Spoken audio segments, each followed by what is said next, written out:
आरती की थाल को वापस रखने के बाद मधुकर अपनी बेटियों के पास आता है, जिसके बाद बानी अपने और अर्जुन के रिश्ते के बारे में पिता को बताती है।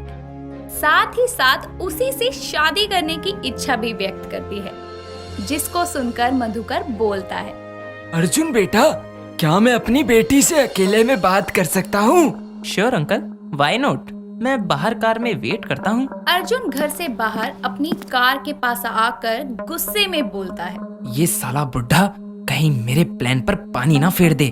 सुनना पड़ेगा कि आखिर क्या बात करनी है इसको बानी से।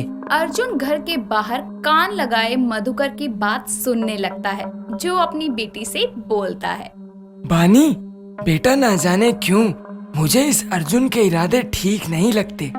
इस लड़के में कुछ तो गलत है बेटा। देखा, पापा को भी वो पसंद नहीं है। पापा, मैंने तो दीदी को कई बार बोला है ये अर्जुन मुझे कुछ ठीक नहीं लगता, पर मैं तो छोटी हूँ, मेरी बात कौन ही सुनता है यहाँ। Shut up Vishakha. और पापा, आप कम से कम एक बार अर्जुन से अच्छे से बात तो करते। आपने तो ऐसे ही उसे भेज दिया। नहीं, मैं इस फैसले में तेरा साथ कभी नहीं दूंगा। एक बाप होने के नाते अपनी बेटी की जिंदगी की डोर एक ऐसे लड़के के हाथ में मैं नहीं दे सकता, जिसके लिए मेरे मन में हजारों सवाल चल रहे हों। बानी और उसके पिता की ये बात सुनकर अर्जुन गुस्से में लाल पीला होकर बोलता है, अगर ये बुढ़ा मेरे और बानी के बीच आया तो इसको जान से मार दूंगा, लेकिन अपने मकसद की रुकावट मैं हरगिज नहीं बनने दूंगा। इतने में ही बानी बाहर आती है। उसके आते ही अर्जुन एकदम नॉर्मल होकर बोलता है, आ गई तुम? क्या कहा पापा ने? कब करवाएंगे हमारी शादी? अर्जुन, तुम बुरा ना मानो तो पापा को मनाने के लिए मुझे थोड़ा वक्त चाहिए। अच्छा, अरे कोई नहीं, समझ सकता हूँ। वो एक पिता है और बिना जाने परखे ऐसे कैसे अपनी बेटी किसी भी इंसान के हाथों में सौंप दें। Take your time. फिलहाल के लिए मैं चलता हूँ, कल मिलते हैं। अर्जुन अपनी गाड़ी में बैठकर वहाँ से चला जाता है, जिसके बाद बानी वापस आकर खुद को कमरे में बंद कर लेती है। दूसरी तरफ अर्जुन जाकर नील से मिलता है और उसे बोलता है, उस बुढ़े ने सारा खेल बिगाड़ दिया। आज पूर्णिमा की रात है और कल बानी का 21वां जन्मदिन। अगर वो बुढ़ा मान जाता तो मैं कल बानी से शादी कर लेता, लेकिन उसने मेरे सारे किए कराए पर पानी फेर दिया। तुम चिंता मत करो, बानी तुमसे प्यार करती है और वो अपने बाप को मनाने के लिए किसी भी हद तक जाएगी। पर अब वक्त लगेगा ना, और वही नहीं है मेरे पास। अर्जुन नील से बातें कर रहा होता है। दूसरी तरफ पूर्णिमा की रात होने की वजह से मधुकर परेशान होकर खुद से कहता है, बानी के लिए आज की रात बहुत भारी है। आज वो अपने नागिन रूप में आने वाली है, पर अपने अंदर अचानक से ऐसा बदलाव देखकर वो डर जाएगी। मुझे उसको वक्त रहते सब बताना होगा। मधुकर बानी के कमरे के बाहर से उसको आवाज लगाता है, लेकिन बानी कुछ नहीं सुनती। वो अंदर उदास बैठी होती है। तभी अचानक उसको बेचैनी होने लगती है और हाथ पैरों में खुजली होने लगती है। देखते ही देखते उसका शरीर सांप की खाल के रूप में बदल जाता है। ये देखकर वो घबराकर बोलती है, हे भोलेनाथ, ये सब मेरे साथ क्या हो रहा है? इतना कहकर बानी बेहोश हो जाती है। बाहर खड़े उसके पिता को उसका चिल्लाना विचलित कर देता है, जिसके बाद वो किसी तरह दरवाजा तोड़ते हैं और बेहोश पड़ी बानी को अपनी गोद में लेटाकर बोलते हैं, मेरी बच्ची, कुछ नहीं होगा तुझे। मुझे जल्दी ही बानी को लेकर शिव मंदिर जाना होगा। मधुकर विशाखा को आवाज लगाता है, जिसके बाद वो आकर देखती है कि उसकी बहन आदि नागिन बनी बेहोश पड़ी है। ये देखकर वो बोलती है, पापा, ये क्या हो गया दीदी को? ये ऐसी क्यों हो गई? अभी कुछ भी बताने का वक्त नहीं है। इसको उठाने में मेरी मदद करो, हमें अभी शिव मंदिर जाना होगा। विशाखा और मधुकर मिलकर बानी को उठाते हैं और शिव मंदिर लेके जाते हैं, जहां वो उसको शिव की मूर्ति के सामने लिटा देते हैं। जिसके बाद मधुकर बोलता है, हे शिव, इतिहास खुद को दोहराने जा रहा है। नागरानी नैना की अमानत, ये बच्ची आज अपने नाग रूप में आने वाली है। मदद करो शिव, मदद करो। इतने में ही बानी को भी होश आ जाता है और अपने शरीर को सांप जैसा देखकर वो बोलती है, पापा, ये सब क्या हो रहा है मेरे साथ और आप मुझे यहाँ क्यों लाए हैं? मुझे बहुत घबराहट हो रही है। बस मेरी बच्ची, अब तेरे सारे सवालों के जवाब मिलेंगे। तेरे उन डरावने सपनों के पीछे की सच्चाई भी सामने आएगी। मतलब आपको पता था कि दीदी को ऐसे सपने आते हैं, फिर भी आप चुप रहे?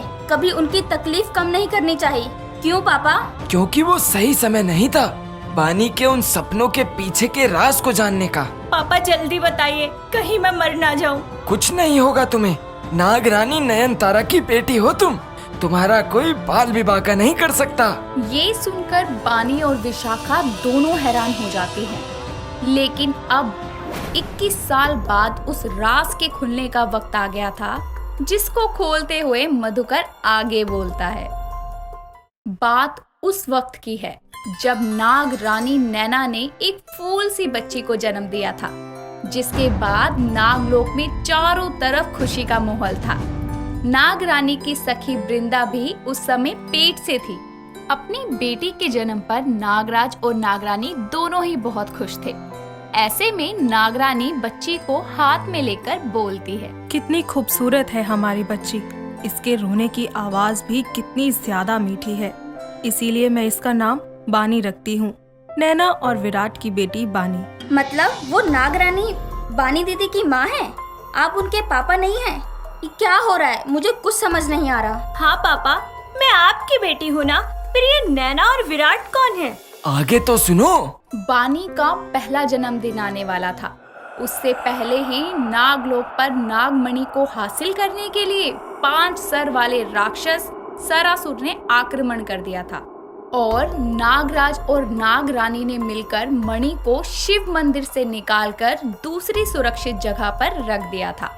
जिसके बाद वो दोनों अपनी बेटी बानी, साथ ही साथ वृंदा, उसके पति नागेश्वर और उसकी बच्ची विशाखा के साथ, जो उस समय सिर्फ 4 महीने की थी, उनको लेकर धरती लोक के शिव मंदिर आए, जहां नागराज और नागरानी शिव का आशीर्वाद लेने के बाद दोनों बच्चियों को मंदिर के पंडित को सौंपते हुए बोलते हैं, पंडित जी, आप जरा हमारी बानी और विशाखा को संभालिए, हम तब तक शिवलिंग की परिक्रमा करके आते हैं। जाओ बच्चों, पंडित जी के साथ जाओ। दोनों बच्चियां पंडित को सौंपकर वो चारों परिक्रमा के लिए मंदिर के बाहर चले आते हैं। बच्चियों को खिलाने के लिए पंडित उनको मंदिर के बाहर लेकर आता है, जिसके कुछ ही देर में मंदिर से चिल्लाने की आवाज आती है। पंडित जी भागकर वहां पहुंचते हैं और देखते हैं कि सरासुर ने शिव के सामने उनके भक्तों को बेरहमी से मार दिया। पंडित के साथ साथ बानी भी ये सब देख रही होती है। वो अपने माता पिता की मौत को देखकर रोने लगती है।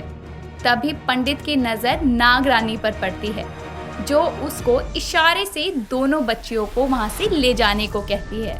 लेकिन उनके नाम तो हमारे जैसे हैं, कहीं हम ही तो वो बच्चियां नहीं हैं? अभी कहानी पूरी नहीं हुई है, आगे सुनो।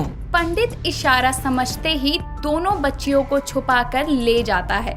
तभी उसके कानों में सरासुर की आवाज आती है, जो बोल रहा होता है, नागरानी नैना, तेरी बेटी जहाँ भी है उसको ढूंढकर मैं उससे मणि हासिल करूंगा और फिर उसको भी तुम्हारे पास भेज दूंगा।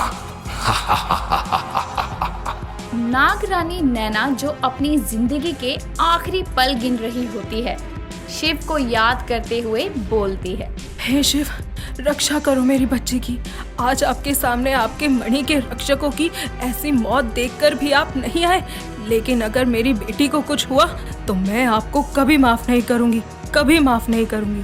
नागरानी नैना की पुकार के बाद मंदिर में एक दिव्य प्रकाश फैल जाता है, जिसकी वजह से सरासुर कुछ पल के लिए बेजान पुतले में बदल जाता है। तब भगवान शिव वहां प्रकट होते हैं। तो आपको क्या लगता है दोस्तों, भोलेनाथ नैना और विराट को जीवन दान देंगे या इतिहास खुद को दोहराते हुए करेगा मणि की जंग का प्रारंभ?